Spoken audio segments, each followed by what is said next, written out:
Okay, good morning, everyone.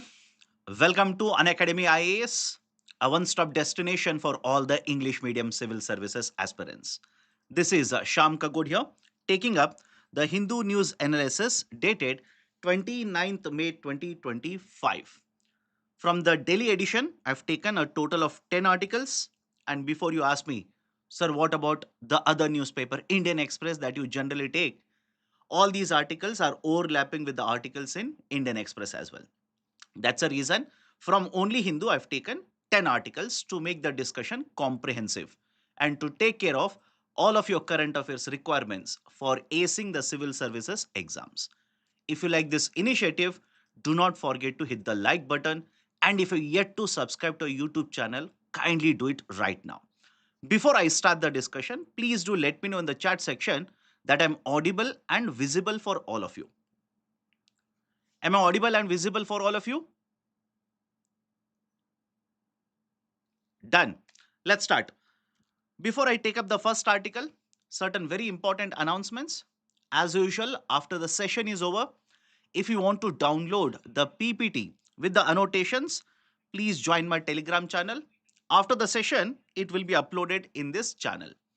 Second, those who are aiming to clear the civil services examination 2026 or 2027, you need to take care of five very important pillars. One, comprehensive coverage of the static portion, updation with the current affairs, very good reading material, the test series for both prelims as well as mains.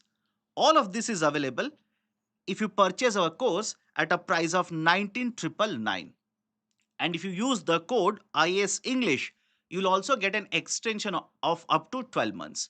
Those who are interested, do check out the details by clicking on the link provided in the description below. Okay, let me start the first article. Practical, pragmatic, and innovative education system. In the last couple of months, there has been a lot of discussion associated with the National Education Policy 2020. And most of the discussion has been surrounding the concept of a three language policy which has been announced or introduced under NEP 2020. But this writer, rather than discussing the same thing again, has focused on something else. The viewpoint of the writer is very simple. The NEP is practical, it is pragmatic as well as innovative. And in order to make India competitive, in order to boost employment generation, in order to have stable growth of employment opportunities, in order to ensure there is innovation at the school as well as the college or the university level, the writer simply says this is the right policy. This is absolutely the right policy. So, in addition to all those policies or all those articles that you might have read, which are critical of NEP 2020, now have a counterpoint. What are the counterpoints? For that matter, listen to me carefully. For that matter, any policy that is announced by the government will have certain objectives. In case of the national education policy, what are the most important objectives according to the writer here? One, it must be improving the quality of education. It must provide certain reforms, certain measures should be undertaken which will promote more and more population entering into the educational institutions, and the levels of education must improve. But at the same point of time, the writer also simply says the performance of the educational institutions must also improve. And how do you measure, how do you evaluate the performance of the educational institutions? How many of these educational institutions are ranked in the top 500 in the global market? How many of these are ranked in the top 100 in the global market? So, one parameter that you can look at as an outcome, as an objective of the policy is improved performance of the educational institutions. Second one is more and more people getting educated, entering the education or entering schools, colleges and getting educated. And the third one is the employment generation. The employment generation. So, according to the writer, you will have to evaluate the national education policy under these three parameters. Now, before I tell you or go forward, associated with these particular three parameters, listen to me carefully. Multiple times there are articles in the newspaper in the central page itself, like this one, where lot of data is provided by the writer. Lot of data is dumped in the article. In today's newspaper, for example, if you have seen the newspaper articles in the central page, the first article is regarding NEP 2020. Lot of data has been provided. Should you remember all the data? Absolutely no. You need to simply make certain notes regarding the important points and forget about the data. I'll give you one more example.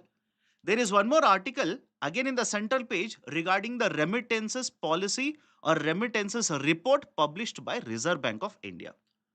Again, a lot of data has been dumped in that particular article. Should you read, memorize all that data? By the time you write the exams, the data would have already been changed. So please don't memorize all of the numbers. What is important? Focus only on that. Let me go forward now. What about the education parameter under the NEP 2020? How it is going to promote more and more participation and getting access to education? Under the NEP 2020, please understand there is a 4-year program which has been introduced. A 4-year undergraduation program. Okay, undergraduation program. What is the importance of this 4-year undergraduation program?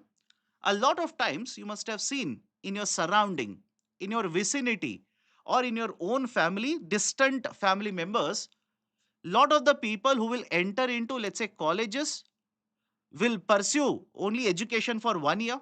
After 1 year or after 1.5 year, or even after, let's say, 2 years, if their degree is for 3 years, they will simply drop out of the college. And I'm not talking about those people who do not want to continue because they are not interested. I'm talking about those people who are interested. They have the intellectual capacity to complete graduation, but they drop out because of financial constraints.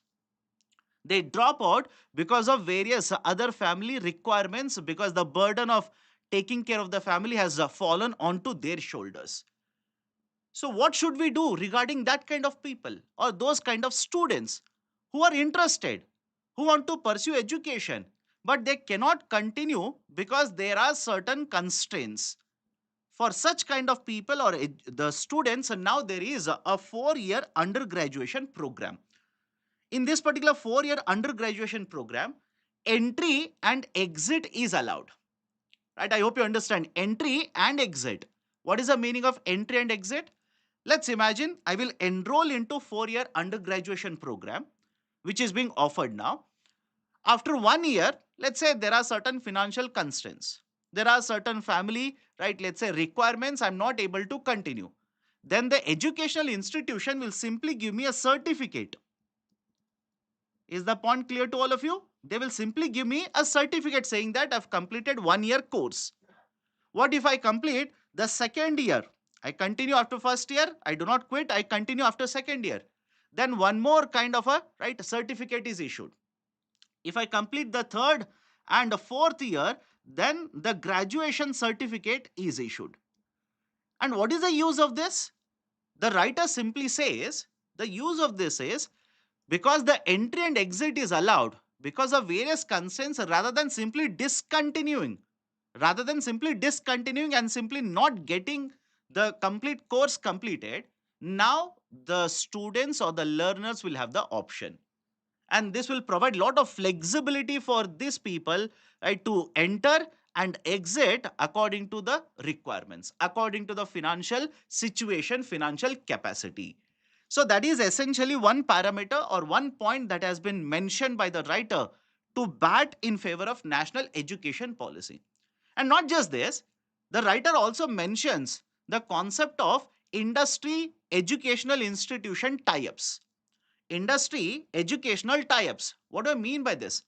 A lot of times, whenever you talk about employment, there is always one concern.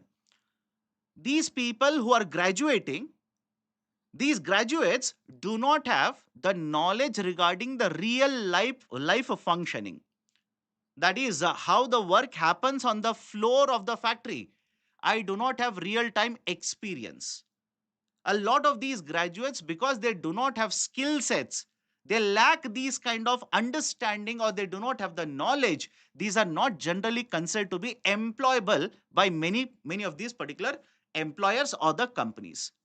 Now, in this particular regard, there is a proposal of promotion of apprenticeship, right, where you work, right, let's say in certain industries for certain time period, and then have education in the colleges or universities, and overall, right, a program will be created for you covering both of these particular aspects. So that is also one of the initiatives that has been introduced or being promoted under the national education policy.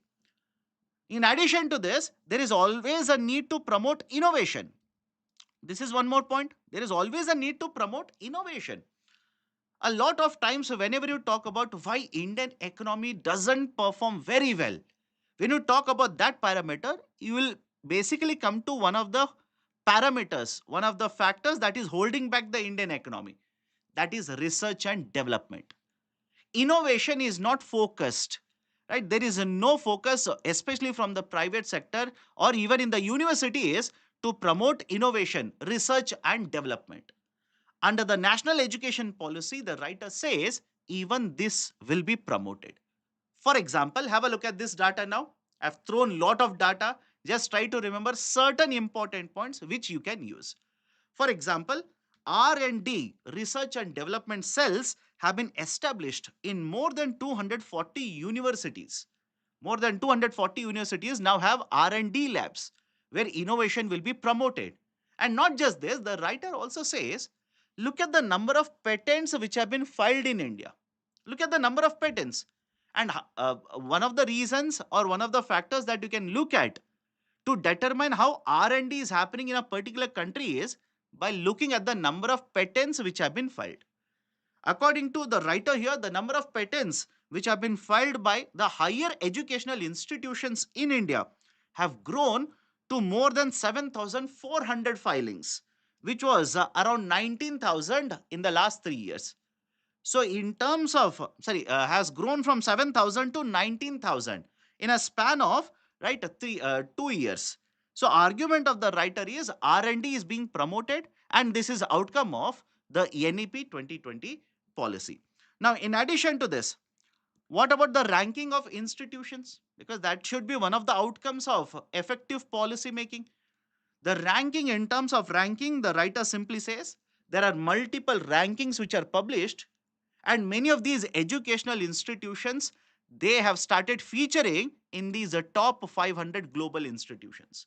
Even within Asia, these are ranked at a much higher level, right? So in terms of ranking, there has been improvement. And finally, in terms of employment, what has been the performance of the policy in terms of employment? Now, before I start discussing employment, I have certain, let's say, problem with this kind of a point. What do you mean by problem here?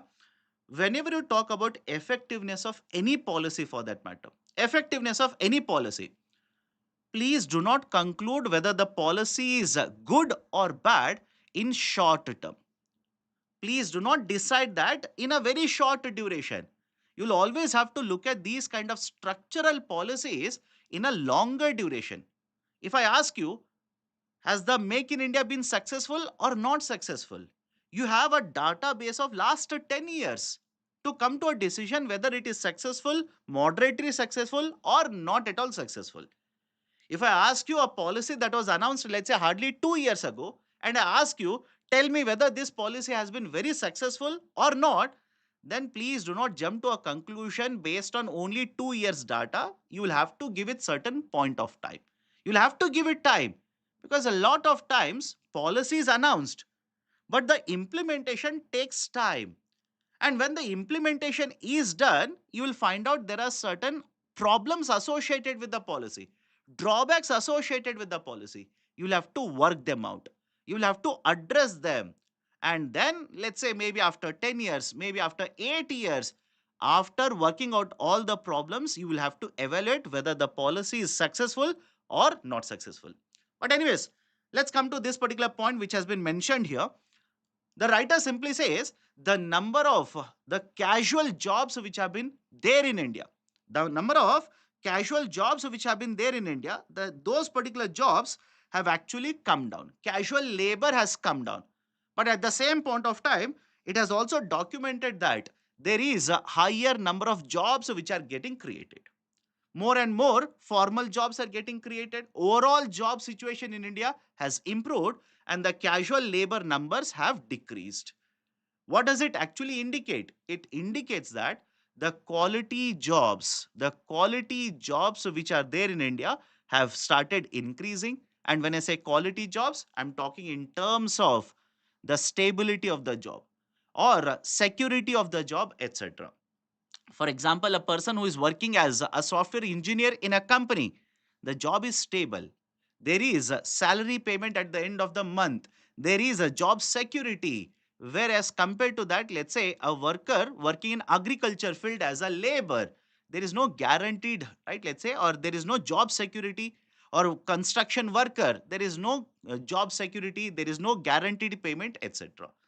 So the writer simply says one of the outcomes has been that overall employment situation in India has improved, casual labor has reduced, which is a very good outcome. And this is, right, the writer simply says, is the attribution or the factor that you can contribute to the point that NEP is practical, pragmatic, as well as, is innovative policy. So these are certain points which have been given in the first article to basically prove and bat and provide certain positive aspects of National Education Policy 2020. Okay, associated with this, I've given a question for you to practice answer writing. Descriptive question number 64. Education policy needs to promote innovation, employability, and improve global competitiveness. The National Education Policy 2020 aims to achieve all of these parameters. Elaborate the statement, 250 words, a 15 marker question. Let me go to the next article. A lot of you who have seen this article must have felt this article is very, very difficult. To a very great extent, yes, you are right. A lot of technical language has been mentioned in the article. Let me basically break down the article. Let's understand what are the important points mentioned in the article. Point number one, you need multiple reforms to be implemented in the financial sector. This is the point number one. Okay, you need reforms to be implemented, right, in the financial sector. Why?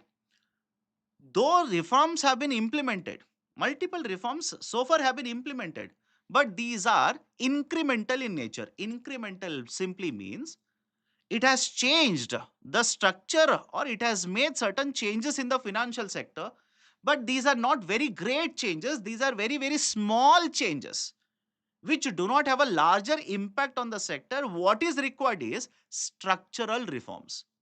What is actually required is bigger reforms which will attract a lot of investors, which will essentially attract a lot of investors, which will attract common man, retail investors such as me and you, who will save money, who will invest. And this overall will contribute to the growth as well as the stability in the financial market. I'll tell you how. Just give me a couple of minutes. I'll come to the points. Don't worry. I'll tell you how these reforms should be implemented. What are the areas which are mentioned in the article for targeting the reforms? Now you will ask me, sir, why? Why is these reforms required? I'll just give you one example. You want to achieve the status of developed country, correct? All of you will agree with me. Yesterday also I mentioned this. Today I'm repeating this. You want to become a developed country. To become a developed country, you need to achieve higher GDP, gross domestic product. And to achieve a higher GDP, you need higher investment. Everybody is able to understand? You need higher investment to be done. Now, this investment essentially will come from either the government or from the private sector. The investment in the economy has to come from the government or the private sector. Now, come to the second part here, that is the private sector. If a private sector wants to invest more money, they will either have to invest their own money in the sense, sell the shares, collect the money and invest it. Or else they can borrow from the market. They can simply borrow from the market. Now come to this particular part of borrowing. I hope you understand. Come to this particular part of borrowing. If a private sector company wants to borrow, they can go to a bank, take a loan. Again, bank could be a domestic bank or a foreign bank, doesn't matter. Or else there is another way. They can simply go to the market, issue bonds, borrow money, and invest. This is where I want you to focus now. They can issue bonds, collect money, borrow money, and start investing. One of the issues in case of India, I'll repeat, one of the biggest issues in case of India, which is holding back the private sector borrowing, is the fact that the bond market is not very well developed. The bond market is not very well developed in India. Sir, what do you mean by not very well developed? You take example of USA. For every 100 rupees, I'm using the term 100 rupees now, don't worry. So in USA, for every 100 rupees worth of bond issued by government there, the private sector, that is the corporates, will issue more than 100 rupees worth of bonds, borrow from the market, which means the penetration of the bonds, the private sector borrowing through the bond market is much, much more developed in developed countries such as USA compared to India. In case of India, if you look at the debt market essentially means the borrowing market. If you look at the debt market, more than 70% of the borrowings is essentially done by the government. More than 70% of the debt instruments value in the market is of government only, which also indicates what? It indicates the private sector participation in the bond market is very less. The private sector is not able to collect or borrow more money through the bond market. They are more and more dependent on the banking sector. So tell me now, is it not a structural issue in case of India? All of you able to understand the discussion here? Is it not a structural issue? Because you want to become a developed country. In order to become a developed country, you need to invest more. And to invest more, you need to borrow more. But if you're not able to borrow by issuing bonds, that becomes a problem. And the same point, although only in one statement or let's say in one paragraph, is mentioned by the writer here. We need to implement structural reforms. We need to ensure there are structural reforms which can be used by the companies or which will help the companies to borrow in the bond market. Right? So that is essentially the point, one point which is being mentioned in the article here. So one issue. Second issue is, take banking sector. Take the example of banking sector. The writer simply says there is a concept of nomination. There is this idea of nomination. What do you mean by nomination? Let's say I will open a bank account, either savings bank account, FD, or for that matter, let's say a locker facility. I will keep certain amount of money. Now, if something happens to me, who should be given access to this locker? Who should be given this particular money which is lying in the bank deposit? That is the process of nomination facility. Very common, by the way. The writer simply says there is no unified nomination practices which are followed in India. There is no unified process. What do you mean by this? For example, until very recently, listen to me very carefully. Until very recently, in case of a bank, only one person nomination facility was available. That is, I can basically nominate only one person who will get the money after let's say my death. This has been changed very recently. Please make a note of this. This has been changed very recently from one person to up to four nominees. From one person, this has been changed to up to four nominees. What about, let's say, mutual funds? In case of mutual funds, now I can nominate up to 10 people. Right? In pension, right? Again, multiple nominations can be done. In mutual funds, multiple nominations can be done. The writer simply is asking a question here. Why is there a difference in all of this? Why is there a difference? Why in certain cases we can nominate up to 4? Why in certain cases up to 10? Why in certain cases you simply say nomination is possible for more than one person? What is the problem with all of this? Some of you might be thinking, what is the problem if there is a difference in the nomination? My dear, right now in case of India, a lot of times whenever there is no nomination or clear nomination is not available, and whenever there is a difference between a person who has been nominated and a legal heir, that is after me, according to the law, who is the next person in the family who should get it, there is a difference in multiple instances. And because there is a difference, the one person who has more amount of money can legally challenge it, and as a result of this, the whole process of nomination, allocation of the money after the demise of the account holder, all of this becomes a very cumbersome and complicated process. Is the second point okay with all of you? That's the second point. Third important point, whenever investors will invest in the stock market, or let's say purchase the equity means what? Shares. Equity means shares. There is a process called as beneficial ownership guidelines. Beneficial ownership guidelines. What do you mean by beneficial ownership guidelines? Listen to me very carefully.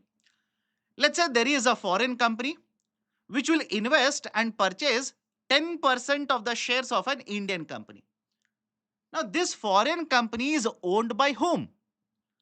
Who are the owners of this foreign company? Don't you think, as a regulatory body, you should be aware of all of this?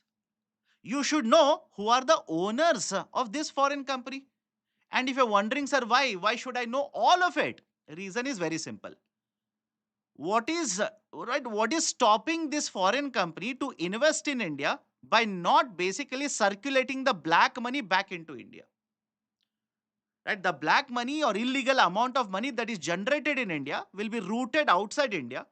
There will be a company set up in Mauritius, and this money again will be routed back into India to purchase a certain assets in India, to purchase ownership in Indian companies. All of that can happen. That is the precise reason the Financial Action Task Force, FATF, the Financial Action Task Force has asked all the member countries, India is one of them, to implement policies to identify ultimate beneficial owners. Ultimate beneficial owners, UBO. In India, the SBO, that is, we call this as significant beneficial ownership. In India, SBO norms have been implemented. But despite this, multiple times SEBI has kept on sending warnings. SEBI has kept on asking certain companies to provide details of the investors, which means the policy has not been very effectively implemented. We are yet to find out who are the owners who are investing through this particular company in the Indian market. And if that is not implemented, automatically black money circulation can happen, and multiple policies of SEBI can be violated. Right? They will end up being violated. I'll just give you one example. Whenever a company goes public, what do you mean by company going public? A company will start issuing the shares, selling the shares to the public. There is a norm under SEBI called as minimum public shareholding, MPS. Under the minimum public shareholding, a company, when it will get listed in the stock market, listed means it will be there in the stock market, that is NSE and BSE. The company's shares will be available. They can be traded in the market. So, according to the SEBI guidelines, under the minimum public shareholding norms, whenever a company will go for listing, 25%, at least 25% of the shares should be given, should be sold to other investors in the market. The owners cannot hold them. That is essentially the promoters, the initial owners of the company cannot hold them. Now, tell me, very simple question to you. What if a owner, that is the company is a promoter right now, will open a foreign company, will take the black money out of India, will route that particular black money again in India to purchase the shares of their own company?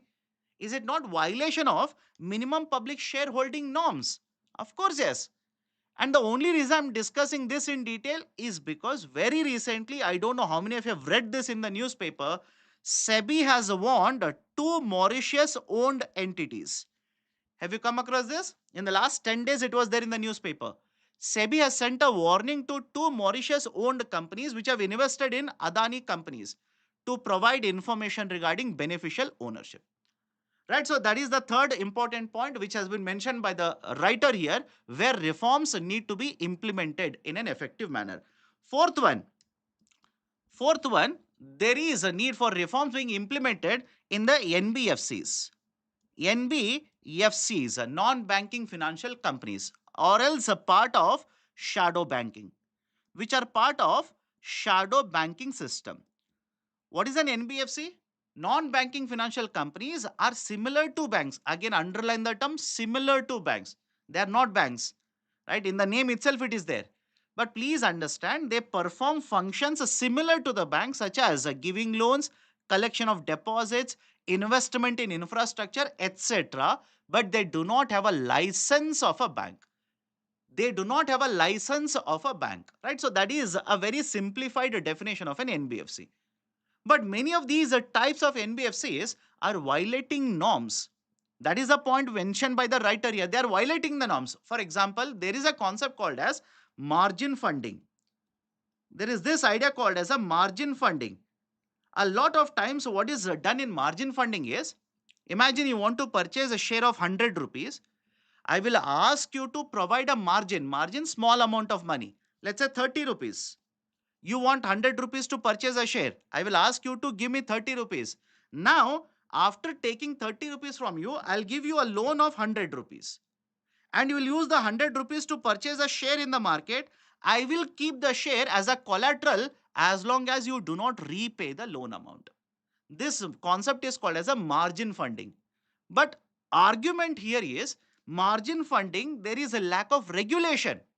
There is a lack of regulation here, right? You collect 30 rupees from the investor and again you give a loan of 100 rupees, right? Don't you think there is something wrong with this particular model of a margin funding, right? So there is a need for a strict regulation in these kind of, right, let's say areas. So these are certain areas which have been raised as a problem areas where reforms need to be implemented in essence to promote investor confidence in the market, in essence to attract more and more retail investors, common man as an investor in the market, which can essentially increase the amount of investments, contribute to the GDP growth in the Indian economy. Done? So these are points. Again, I know technical article. Right? So please be very careful. These kind of articles are also given in the Hindu newspaper. Next one. Consider the following statements. Those are saying not clear, have patience. I will tell you why it will not be clear. Because you might be hearing these words for the first time and you want to do a PhD on these words right now. Right? So it will be difficult. Economic terms will be difficult. Have patience. If you have doubts, let me cover the articles. Then at the end, I'll address your doubts. Consider the following statements.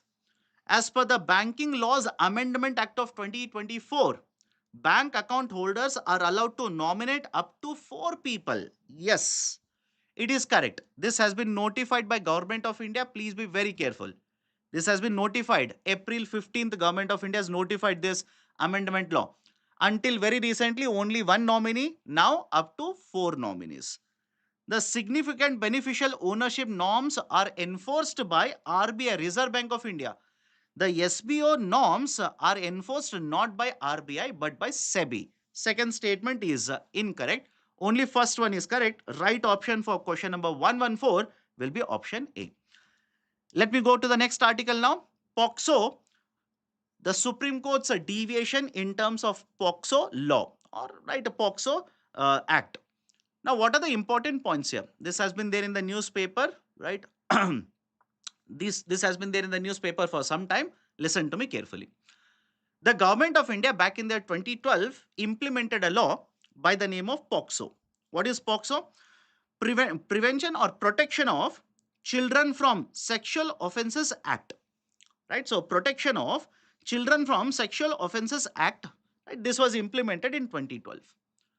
What are the important provisions of this act? Any child below the age of 18 years or anybody who is below the age of 18 years will be considered as a child under the act. And if this child faces any kind of, I hope you understand, any kind of sexual assault, sexual harassment, right, etc., there are penal provisions under the POCSO Act. And this POCSO Act is gender neutral. Remember this, it is gender neutral. That is, it doesn't differentiate between a boy or a girl when you define the term child under the POCSO Act. Right? So these are certain important points. Even the child pornography is punishable offense. It is a punishable offense under the POCSO Act. Now, what has happened in recent times? Listen to me. In one of the cases, the Calcutta High Court has issued a judgment. It has issued a judgment where it overturned the punishment that was meted out, jail sentence that was given to a person. But when the judgment order was issued, there were certain statements that were given by the Calcutta High Court which were objectionable, which were essentially not in good taste. And now this particular judgment was taken up by Supreme Court of India, suo motu case. And the Supreme Court of India initially, because the person who was involved in this case, again, don't worry about the names, ages, etc. Girl was there, child, and a man was there, right? Who is the major. And this particular person was right basically found to have violated the provision under POCSO, and 20-year jail sentence was given, which was overturned by Calcutta High Court, but like I said, with certain objectionable statements. The Supreme Court of India took up the case, suo motu, and essentially Supreme Court of India initially said, let's not come to a decision regarding whether to send this person to jail or not. Let's put it on hold. But first and foremost, let's set up a committee. I hope you understand this. Let's set up a committee. And a expert committee was set up. And this committee found certain issues with all of this case. The committee found certain issues. Right? The committee simply said, here is a girl who was a minor at the point, right? At that point when the case was filed. She was a minor. But this girl, right, voluntarily was in a relationship with the man. She has married the person. She also has a baby. But at this point of time, because the case has been filed against this person, the husband, under the POCSO, he has been put behind the bars. The committee simply stated it has put the girl into multiple problems because of the case. All of you able to understand? Again, this is not a normal case.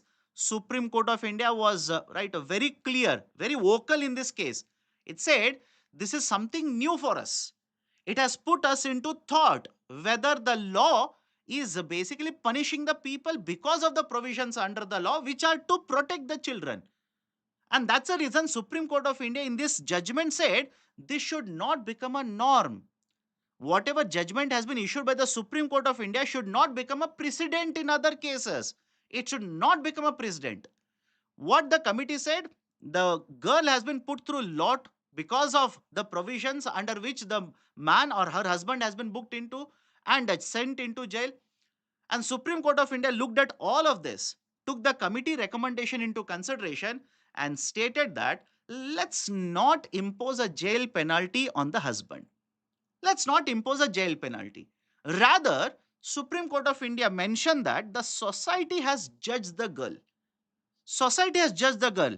The legal system has failed the girl, and the own family has abandoned the girl. And because the case has been filed, the girl has gone through multiple problems because of this case. Not because she was married, not because she was a minor when all of this happened. Not because of that. Because the case has been filed. And that is the reason the Supreme Court of India, although mentioning that this case should not be a precedent now, has asked the West Bengal, the government, state government, to take care of the family, to provide for education of the girl, and not to impose jail penalty on the husband, because that will basically break up the whole family, and the girl doesn't feel that marriage or being in a relationship with the adult was a problem for her. She was willingly present in the relationship. So this is a deviation associated with the POCSO provisions, which was evident in the Supreme Court judgment announced very recently. Done? Okay. So associated with this, one more MCQ. Consider the following statements. the POCSO Act is gender neutral. Yes, please be very careful. It is gender neutral. Gender neutral. Any person below the age of 18 years is considered as a child under the POCSO Act. Yes, right. Under the POCSO Act, any person below the age of 18 years will be considered as child only. Okay, so both the statements are correct. Right option will be option C, both. Next article, RBI's remittances survey. Right, important points. Again, I am saying today, if you look at the central page, the articles which have been provided are very technical in nature. So I hope you understand. A lot of you will be feeling difficulty. I know that, but can't help it. These are there in a central page. I can simply skip them, but I don't want to. Okay. What is the article all about? Point number one. RBI published sixth round of remittances survey. RBI very recently published sixth round of remittances survey. And those are thinking, what is remittance? A lot of money that is earned by, let's say, India's migrant population which is residing outside India will be sent back to India. For example, if you go to, let's say, Europe for 6 months, 8 months, or basically for many more months or many longer period there, you will earn salary. Part of the salary you will send back to India for your parents, for your siblings, for your spouse, etc. That amount is called as a remittance. According to the World Bank as well as according to Reserve Bank of India report, India has received the highest amount of remittances. For 23 and 24, India has received the highest amount of remittances. How much? Around $120 billion. But there are certain important changes that have been observed by Reserve Bank of India. And the changes have been mentioned in the article. What are the important changes? Please make a note of this. The PPT will be available. Download it. Remember these particular points. Point number one, historically, if you see, a large amount of remittances used to come into India from the Middle East region, especially from Gulf Cooperation Council, GCC, which is a group of 6 countries here. Have a look at it. Historically, we used to receive huge amount of remittances from the GCC. But now RBI simply says no, it has shifted. There is a structural shift now. What kind of structural shift? We are receiving more than 51%. More than 51% of the remittances we are receiving from advanced economies. Advanced economies such as USA, right? Such as Canada, Singapore, UK, etc. 51% we are receiving from the advanced economies. And what is the importance of this? It simply shows that out of the migrant population, more amount of earnings is being done in the migrant population which is residing in the advanced economies compared to the population residing in the Middle East. Right? That is the implication. Right? There is a term called as a blue collar jobs and white collar jobs. This was mentioned in RBI report. Blue collar and white collar. Those people who will work in unorganized sectors such as construction, cleaning, cooking, etc. Blue collar. White collar, those who will work in structural or, let's say, office level jobs, software engineers, right? Let's say these kind of workers, white collar jobs. More and more amount, or let's say more and more number of people in India, again not the highest, more people are getting these kind of stable jobs in advanced economies. They're earning more amount of money and they're able to send more money into India, right? So these are certain very important points which have been mentioned in the RBI report, sixth survey regarding remittances. Now what are the implications of all of it? Let's understand what are the implications of all of this. Point number one, please understand, India will import goods and services. Correct? All of you okay with this? India will import goods and services, the payment of which most of the times is done in dollars. Now tell me, if you receive more and more remittances, don't you think this will help you? Because the dollars are present in India. Dollars have come into India. Can you use these dollars to pay for the imports of goods and services? Of course, yes. It will help you in adjusting for the outflow of dollars from India. Right? It will address that particular problem of shortage of dollars. Point number one. Point number two, if dollars will come, These will be converted into rupees because I can't use the dollars in India. I'll have to convert them into rupees. Can I simply say this will add to the consumption as well as investment in the domestic market? Consumption as well as investment in the domestic market. For example, if I receive lot of remittances, let's say from my sibling, I will use it to purchase goods and services. That is consumption. Rather than that, what if I use this to keep bank deposits, to invest in the bond market, to invest in the stock market, etc. Right? So essentially, that will contribute to investment. So consumption and investment will be helped. Right? So these are certain important points associated with positive aspects associated with the inward remittances. But at the same point of time, look at the concerns as well. Please understand the concerns. Look at the concerns. What are the concerns? Point number one, lot of these remittances are entering into very few states. Most of these remittances are entering into very few states. Sir, what do you mean by that? You take the state of Kerala, Tamil Nadu for that matter, Maharashtra. These three states account for more than 50% of the inward remittances. These account for more than 50% of the inward remittances. As a result of this, don't you think in future it might lead to India where some of the states will receive huge remittances, households in those states will have better consumption, will have better investment, better savings. On the other hand, rest of India, other part of India which receives 1% of the remittances, 2% of the remittances, they are not able to invest or consume the goods and services like these particular states.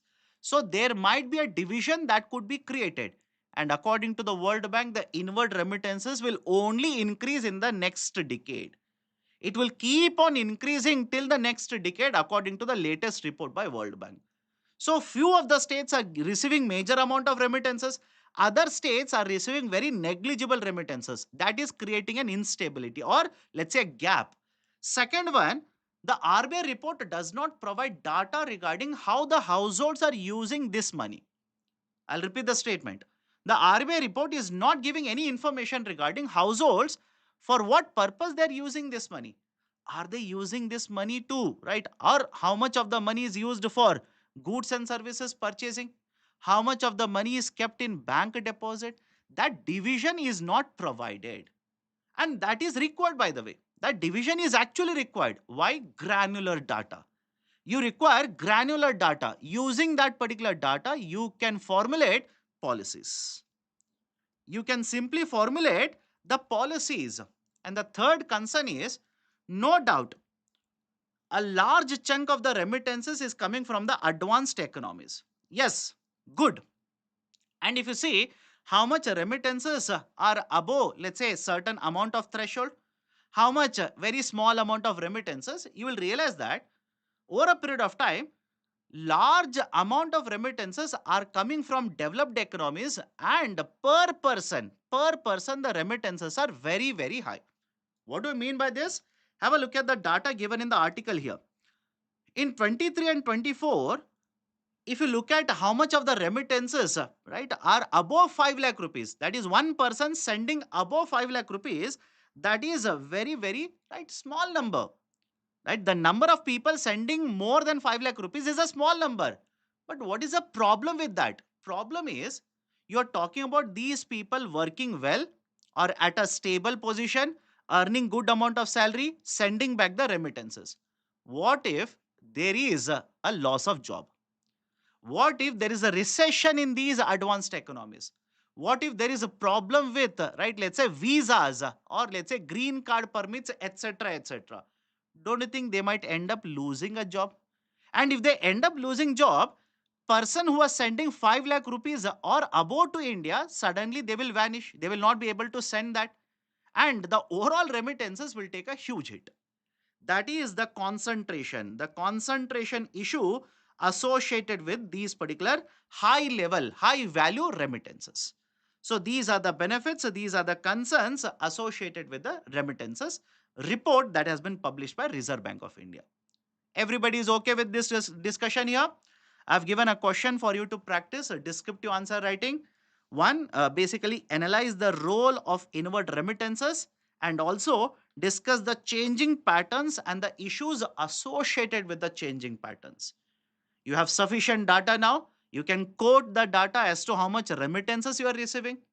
What is the benefit of the remittances? What is the changing pattern and the issue associated with the changing pattern? Easily you can write in 250 words. So let me go forward. Before I go forward, again I reiterate this. Yes, articles were technical today. Right? So don't lose hope. Keep on reading. Let me go forward. Nurdle Spill is a wake up call. Yesterday, I took one article from Indian Express wherein I talked about certain problems associated with the vessel or the ship that has sunk near the coast of Kerala.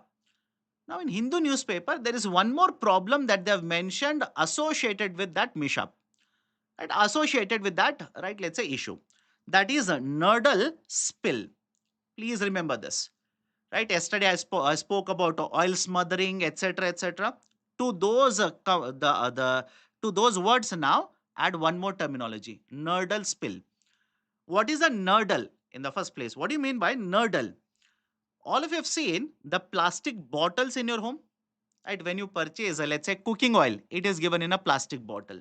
When you purchase soft drinks, it is given in a plastic bottle. When you order a book, right, it will have a plastic covering on the book, etc. Understand this. Whenever these products of plastics are manufactured, these are not directly manufactured in that shape. Essentially, first these are in a form of small pellets. I hope you understand. Initially, we manufacture small pellets, very tiny. Sir, how tiny? If you see any dal, right, a dal, that is the pulses in your home when you're cooking or when you're, right, let's say somebody else in the home is cooking, those are very small size like this, right? In the same size, the plastic pellets are manufactured, very, very small size. And these plastic pellets are used as a raw material, used as an input to produce other plastic products. It could be your plastic bottle, it could be plastic covering, it could be plastic wire, etc. etc. So, those plastic pellets are called as nurdles. Is it okay? These are called as nurdles. Okay, point number one. Now, what is the issue? With the ship sinking, right, there is a discussion regarding oil spill, whether it has happened or not happened, there's a discussion. But what is confirmed now, the ship was carrying certain transportation, it was transporting certain quantity of the plastic pellets. Now these plastic pellets, because of the wind flow, now they have got accumulated or they have basically fallen onto the right in this particular region. They have basically been carried and they are falling on different areas or in different areas of Thiruvananthapuram. Right. So, what is the problem with the plastic pellets? The problem with the plastic pellets is point number one. Listen to me carefully. As such, although the discussion is happening in the context of the mishap in, or let's say the problem or the accident in Kerala, the problem associated with plastic pellets is not new. You must have heard of concept of microplastics, micro and nanoplastics. This has been prevalent, right, in case of, let's say, discussion about the pollution, especially sea pollution or ocean pollution. One of the causes is said to be the nurdles or the plastic pollution itself. So argument here is, right, the nurdles which have flown or which have fallen onto the roads which are there on the oceans, etc. Now, these can be consumed by fishes. These can be consumed by the birds, etc. And when they consume, automatically the plastic accumulation will keep on happening. And when you consume, let's say, fishes, right, automatically the accumulation will start into the food chain as well. And the problem doesn't end here. Some of you will simply say, sir, what if they don't consume? They will look at it and they will not consume. My dear, the plastic is biodegradable in the first place, but it is broken down into micro and further into nanoplastic. These micro and nanoplastics, again, there's a problem of getting accumulated in the food chain because of, right, let's say, consumption. So various experts have raised a concern regarding, right, the Nurdle spill that has taken place in Thiruvananthapuram because of the accident that was that has happened in the last week in Kerala coast. Done. So these are important points. Please make a note. So in addition to other issues that we have discussed yesterday, add this as well. So MCQ 116, the term Nurdle appearing in newspaper refers to what? Very, very straightforward question. No difficulty whatsoever in this kind of a question. These are nano robots developed by, right, a DRSO, right, or DRDO, doesn't matter. Anyways, the statement is incorrect. Are plastic pellets used in the production of plastic products? Yes, right option is option B. Okay. Now next, another very important article. Inter-Services Organization Act has been notified by the central government. Inter-Services Organization Act. What is the importance of the act? Listen to me very carefully. Defense is one very important area for you. Please make a note of this. What is this inter-services organization? Let me give you one example to make you understand. The first inter-services, right, theater command in India was set up back in the year 2001, and the name of that is Andaman and Nicobar Command. Andaman and Nicobar Command. I'll start using the short form ANC 2001, the year of establishment. Now listen to me carefully. This is located in Andaman and Nicobar, but it is an inter-services theater command. And before you start asking me, sir, what do you mean by theater here? Theater simply refers to an organization. It is a unit in the military which has been set up. Now, when you say inter-services theater command, what does it mean? The ANC has, right, essentially taken the troops from Air Force. It has troops from Army as well as troops from Navy. Simple. Okay. It has troops from all the three forces: Army, Navy, and Air Force. Now, the problem is, let's say there is certain action, disciplinary action, which is supposed to be taken from a person who is from Navy but deployed in the ANC. The person is in the ANC but he is from Naval Forces. What kind of action should be taken by following which law? The problem is this. If at all a disciplinary action should be taken on this particular, let's say, service personnel, which law should be considered? And the, right, let's say, commanding officer of ANC, do they have that power to initiate the action? Because the problem is, listen to me carefully.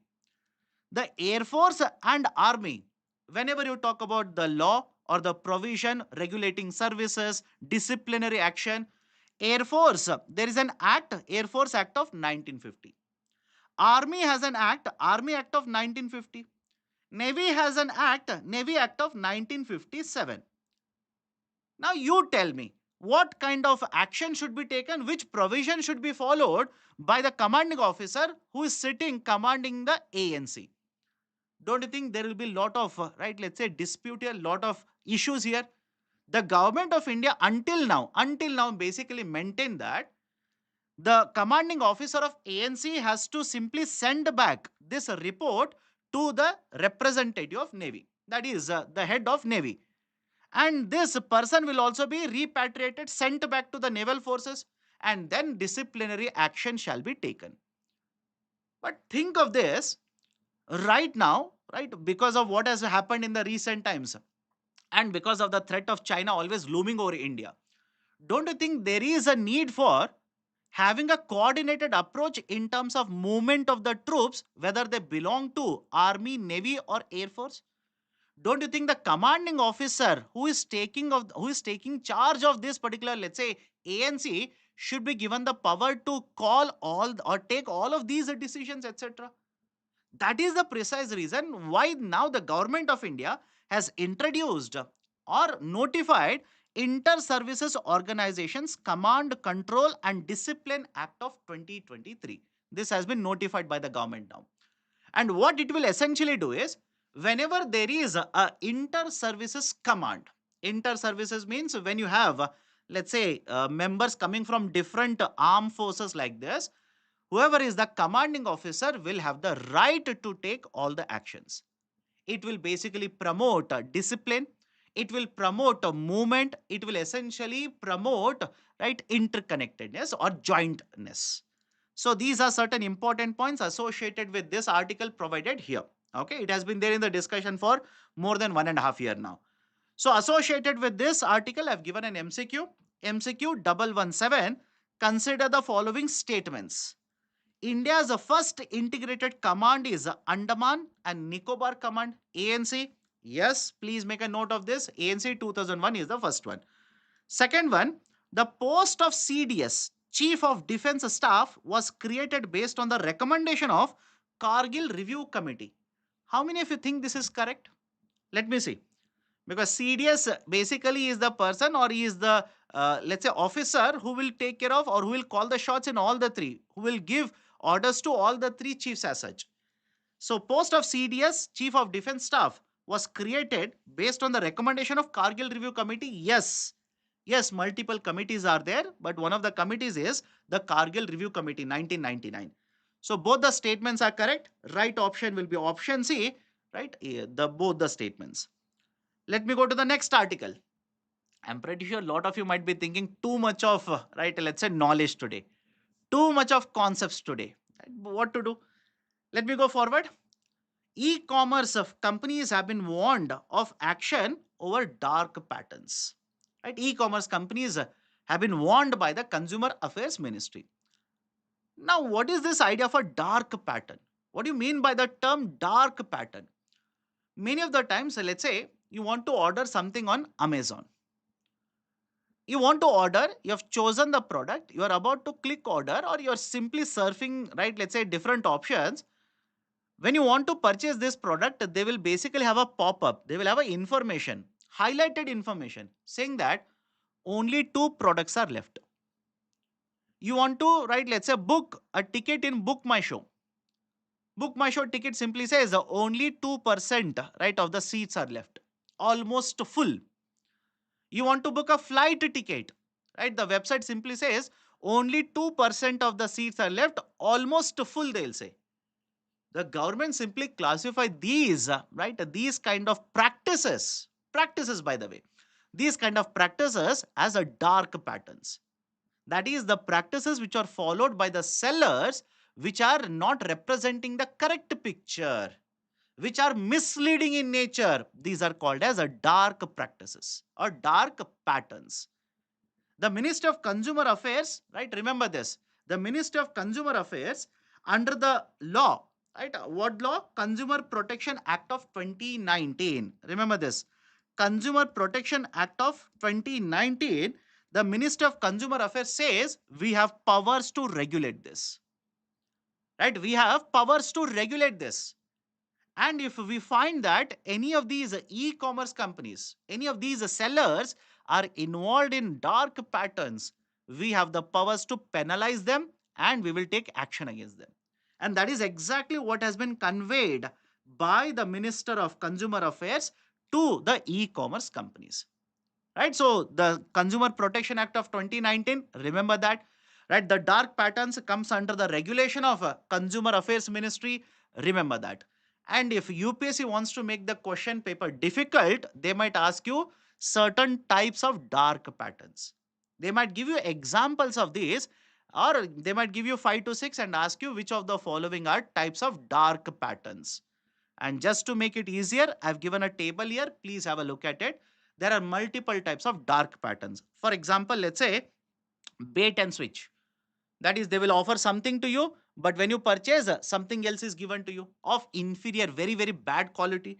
Right? For example, you must have seen, you will order, let's say, a teddy bear, or you'll order something, clothes, etc., right, using Amazon. In the picture, it will look very, very nice. When you order and you receive and you try to wear it, the size will not be correct.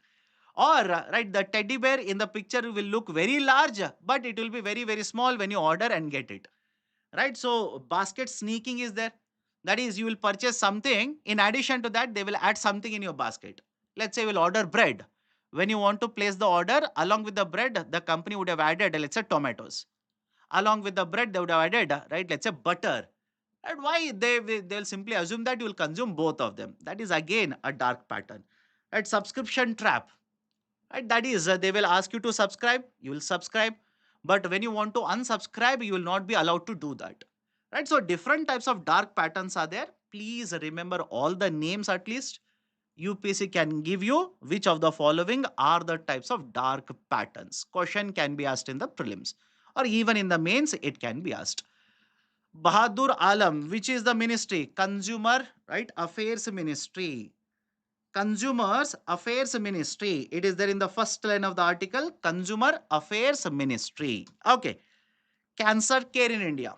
Couple of more articles, just factual information. This is one, and this is the second, and this is the third. Let me cover. Inadequate diagnostic services still a critical gap in cancer care in India. This is based on a report which has been published by National Academy of Medical Sciences. NAMS, National Academy of Medical Sciences, has published a report. What does the report talk about? The report basically points out problems in cancer care in India, specifically focused on breast cancer. The report simply points out that in case of India, the number of cancer patients, right, which are reported every year, how many cancer patients are reported, it is much higher compared to the number of cancer cases which are getting added in developed economies. I hope you understand. Right? The number of cancer cases reported in India, which are added to the yearly number, it is much higher in India compared to developed economies. How much? Have a look at this. 60% of the global population resides in Asia. Right? That is the whole of Asia accounts for 60% of the global population. And right out of this, out of the total number of cancer cases, 50% of the cancer cases are reported in Asia. 50%. And have a look at the next point, much more concerning. 58% of the cancer related deaths, 58% of cancer related deaths happen in Asia. And what is India's ranking in all of this?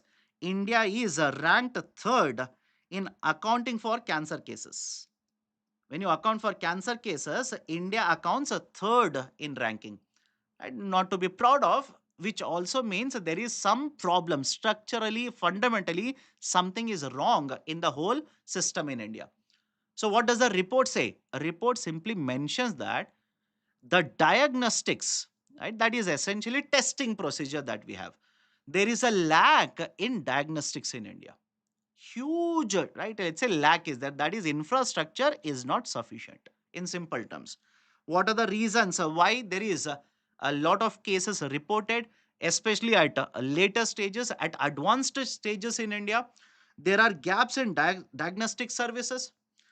Treatment modalities, there is no uniformity. There is a fragmented treatment that is conducted by different healthcare institutions. Lack of awareness amongst the people, right, and among the right all of these basically add to the shortcomings in India, which will contribute to very high number of right cancer cases, cancer deaths or cancer related deaths in India. So all of these are the findings of the report published by National Academy of Medical Sciences. Just for sake of information, remember it. If the data is required in the mains examination, you can write the data. Okay, next article I've taken, just to make a comparison, I've taken one article, right? That is, both are talking about the same thing. One is from Hindu and this is from Indian Express. This is from Indian Express. And before I go forward, right, what I'm trying to convey here is lot of times, because we read only one newspaper, lot of times we might miss out important points. That's the reason I keep on telling you, keep on accumulating data. Keep on adding to the data. What is the data I'm talking about here? There is one, right, let's say court filing which has been done by the government of USA. What has happened in USA? The new administration has announced tariffs. Right? They have announced tariffs on imports coming from multiple countries.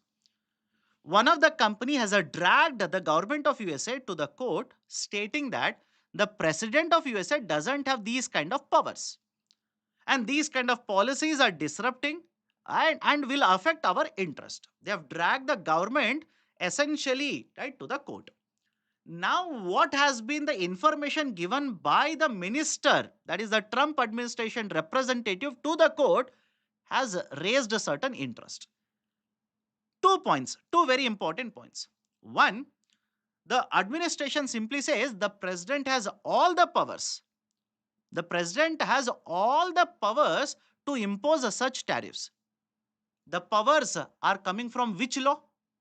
I hope you understand. All of you know that the president has the powers to impose these kind of tariffs, and they have imposed in USA. But under which law? The name of the law is mentioned in today's Indian Express.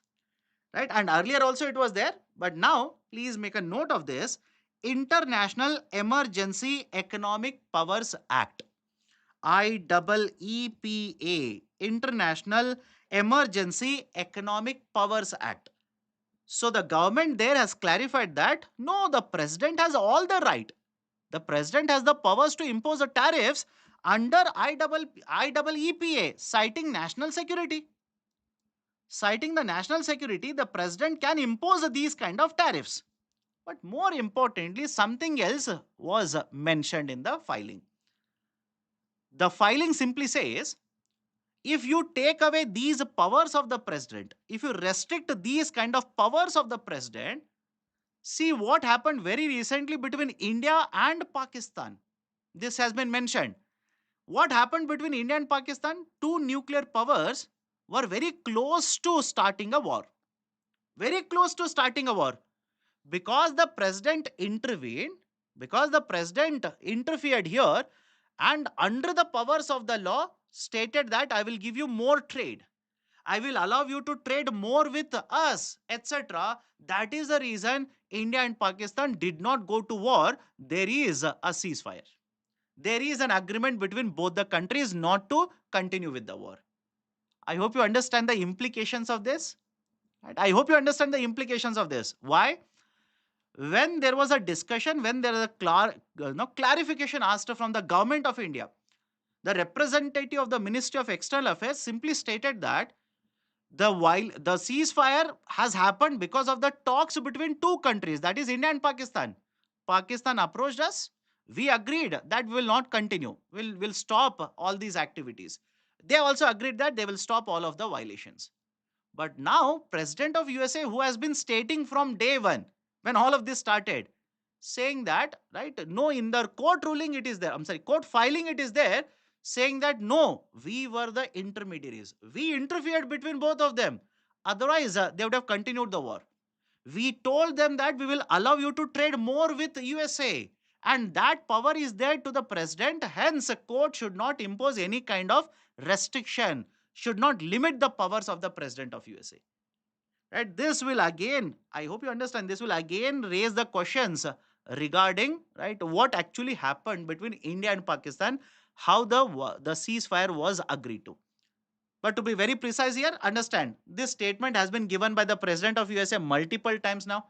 Government of India categorically has stated, no, right, that is, the ceasefire has been agreed because of, right, Pakistan approaching government of India. Not because of any interference. No trade agreement or nothing related trade was guaranteed under this. But anyways, let's see what will happen in the coming days. Last article, very simple point. For mountaineers, and because UPSC has asked multiple questions associated with this in the prelims 2025, you never know. Just make a point here. There is one, let's say, one kind of a mountaineering activity where all the 7 continents, right, the summits in all the 7 continents are basically mounted. That event is called, or that, let's say, championship is called as a 7 summits. Right, 7 summits. Multiple people have already completed the 7 summit championship or challenge. The 7 summits, please remember this, these are the 7 summits in all the 7 continents: Asia, South America, North America, Africa, Europe, Antarctica, and Oceania. These are the 7 summits, right? So, for for UPSC, what is relevant? This point is relevant. And second, in the 7 summits challenge, right? One person from Hyderabad teenager, Vishwanath Kartikeya, right? Remember the name. Vishwanath Kartikeya Padkanti has become the youngest Indian to complete the challenge. This person has become the youngest Indian to complete the 7 summit challenge. Not the first person in India. Multiple people have already completed, but he will be India's youngest as of now. Right? He is the India's youngest, right, as of now to complete the 7 Summit Challenge, second youngest globally. Right? So the name is important. 7 Summit Challenge is also important. And what are the summits covered under the 7 Summit Challenge are also important. These are the names. Please make a note of this. Can be asked in the preliminary examination. So these are the articles. But before I take up your questions, right, please understand I need to make one correction. Couple of days ago, I gave you one question. I gave you this statement also in the discussion. That is, the constitution has a provision requiring GST council to meet once every quarter. I need to make one correction here. What is the correction? There are multiple sources based on which I made the question, which state yes. Please have a look at this. The source simply says there is a provision in the Constitution of India. I quoted the provision as well, Article 279A, subsection 8, which mandates, which makes it compulsory for the GST Council to meet once every quarter. There is a comment. I keep on checking the comments, by the way. Right. So there is a comment which stated that, sir, I could not find the provision. The correct provision, that's the reason I'm correcting the statement now. The correct provision under the Article 279A subsection 8 reads, the Goods and Services Tax Council shall determine the procedure in the performance of its functions. It is the correct provision. There are multiple sources which I took on the face value and I made the statement, and it was given in multiple articles as well. But that is not correct. There is no number given in the article. The article simply says under the constitution, the council shall decide, and they have decided quarterly. So that's a reason. Please make a note of this. First statement is incorrect, and as usual, the second statement is incorrect. Right option will be option D, both. Both are incorrect or none of the statements are correct. Okay, right. So this is the end of the discussion from my side. If you have any questions based on whatever I've discussed, concepts I've discussed in today's session, do let me know. Huh. Sir, what could be the conclusion or way forward for the question on remittances? My dear, the government of India has to, or let's say RBI, because remittances is more of a purview of RBI. We need to have better integration in terms of, let's say, digital payments. We need to have better integration because a lot of these remittances we are getting from developed economies. Correct. But lot of these remittances, right, a lot of them, around 25 to 30%, we are getting from other modes of payment, not digital mode of a payment. And if you're worried what is the meaning of digital mode of a remittance and non-digital, for example, let's say I will use an integration. UPI has been integrated with, let's say, the other banking network. For example, India and Singapore. Easily the remittances can be transferred digitally. But many of the times, non-digital means are also used. For example, drafts can be not generated by NRIs, right? Sent by post to India. I will go submit in a bank. I will receive the money. Checks can be issued. I will basically go submit. Remittances can happen. So, if you want to promote more and more easy inflow of remittances, you need to go for promotion of integration of digital payment system, and that is being done by Government of India, specifically Reserve Bank of India, by the way. Okay, next question. What are bonds? Bonds are basically financial instruments. You must have heard of share. That share will give you ownership in a company.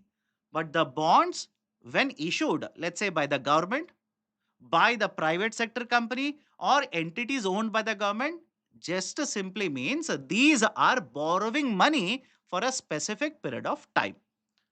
Right? These are borrowing money for a specific period of time and they will pay you coupon or interest for that. Marginal funding, essentially it is a concept of financing. Marginal financing also it is referred to as. Right? Let's say you want to purchase a certain asset, let's say financial instrument. Part of the amount will be taken from you as collateral. You'll have to give margin there and they will give you amount which you can use to purchase the asset. Right, which you can use to purchase asset. That is basically, no, there are certain problems with marginal funding also. Okay. When you say point four again, my dear, which point you are referring to? I have no idea whatsoever. Mintu Kumar, please be very specific. Okay.